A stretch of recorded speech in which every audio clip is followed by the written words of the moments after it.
If you know me, you know that I love the Italian cuisine. I love Italian food, just can't get enough of it. And that's why we are gonna make the best gnocchi you will ever have today.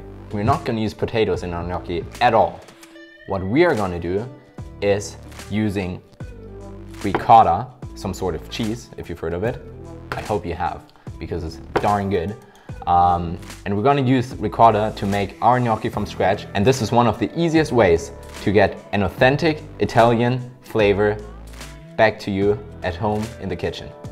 Super easy to make. The recipe gives you a lot of leeway to make mistakes. It's really forgiving. So let's check it out and make some gnocchi.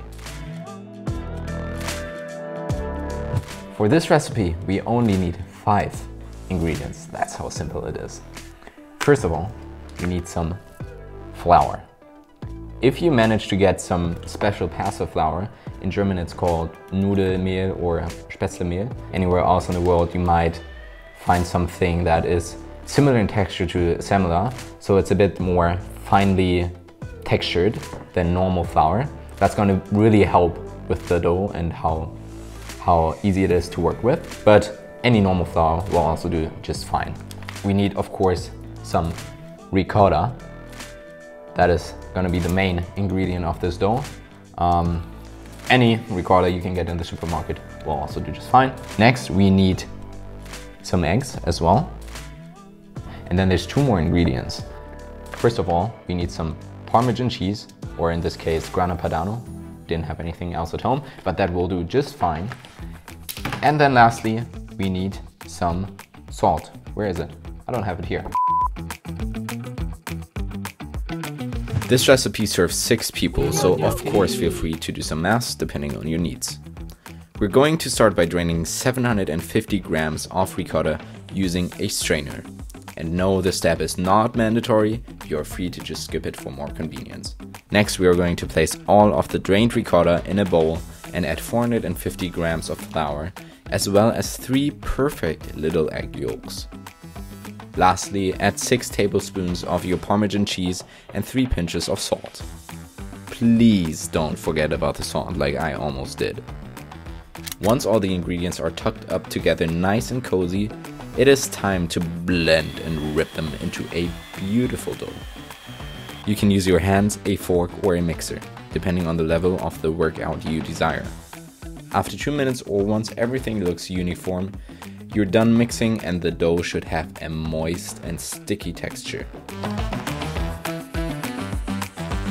To assemble our gnocchi, we're gonna start by generously coating our cutting board / work surface with flour.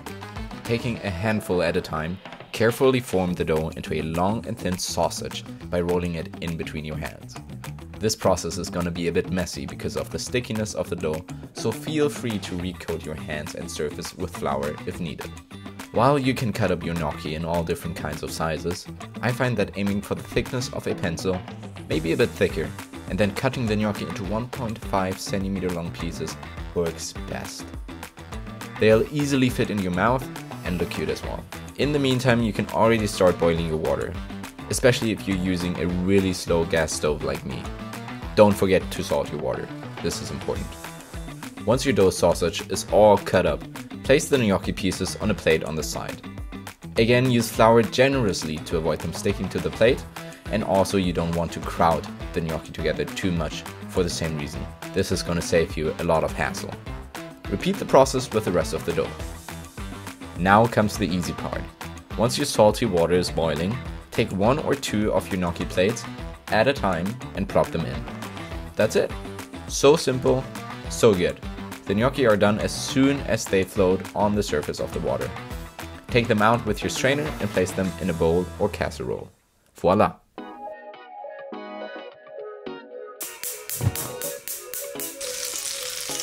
Once you're all done with cooking the gnocchi, we can start with the sauce. Of course, you can make any sauce that you want with the gnocchi, but today we're going to make one of my favorites, which is a Sage-Butter-Parmesan Sauce. And that goes really, really well with the flavor of the gnocchi. To do that, we're going to take a lot of butter. You can roughly eyeball it. We have, I think, around 100 to 150 grams here. And you're going to heat it up in a pan on medium heat.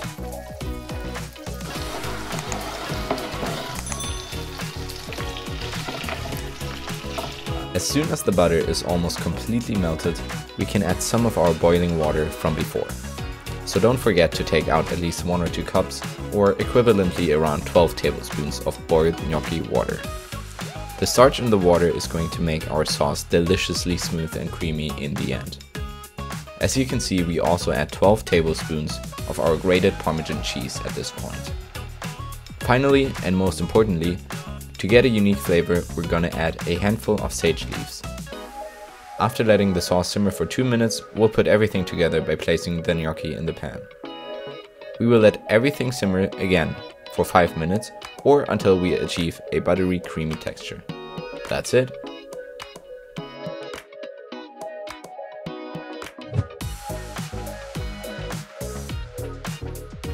Alright everyone, this is the final plate. Look at how beautiful this is. I promise you, you won't get any better gnocchi in the supermarket, probably also not in most restaurants, so you should definitely try this out. And let me have the first taste test now.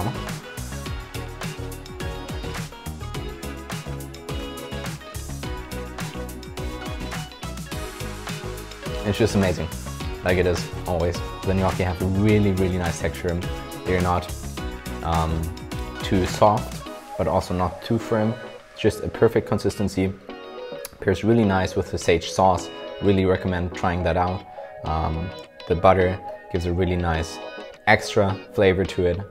Also, if you have any other pasta recommendations or sauce recommendations for the gnocchi, let me know down below in the comments, and I'll see you in the next video. Cheers.